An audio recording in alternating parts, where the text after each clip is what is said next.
In today's video, I'm going to show you exactly how to create a circle image in Photoshop step by step. This is a super useful technique if you want to create profile pictures, thumbnails, design elements, or clean circular photos for social media. The best part is that this method only takes a few seconds once you know where the tools are. I'll walk you through the entire process from opening your image all the way to exporting a transparent PNG.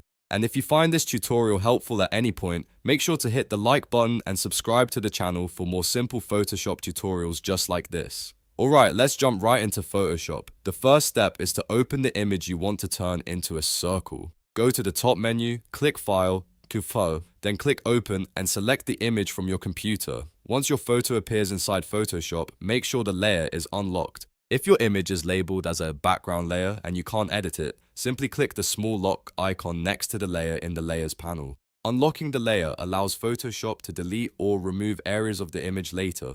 Next, select the Elliptical Marquee Tool. You can find it in the left toolbar. If you don't see it right away, it might be hidden under the Rectangular Marquee Tool. Just click and hold that icon and choose Elliptical Marquee Tool from the list. You can also press the shortcut key M on your keyboard to quickly access the marquee tools. Now we're going to create the circle selection. Move your cursor onto the image, then click and drag while holding the Shift key on your keyboard. Holding Shift forces the selection into a perfect circle instead of an oval. Position the circle over the area of the image you want to keep. If the position isn't perfect the first time, you can simply release and drag again until the circle frames your image the way you want. Once the circle selection looks good, go to the top menu and click Select, then choose Inverse. What this does is switch the selection from the inside of the circle to everything outside of the circle. In other words, Photoshop will now select the outer area of the image instead of the center.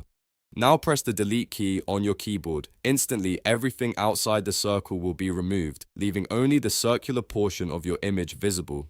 You should now see the classic transparent checkerboard pattern around the circle, which means the background has been successfully removed. At this point, your circle image is ready, but we still need to export it properly so the transparent background stays intact. Go to File, then Export, and choose Export As. In the Export window, select PNG as the file format because PNG supports transparency. Then click Export and save the image to your computer. Now you have a perfectly clean circular image ready to use anywhere. And here's a quick tip. If pressing delete doesn't remove the outside area, it usually means the background layer is still locked. Just unlock the layer first and try again. And that's it. That's the fastest way to create a circle image in Photoshop. If this video helped you, make sure to hit the like button and subscribe for more quick and easy Photoshop tutorials. Thanks for watching, and I'll see you in the next video.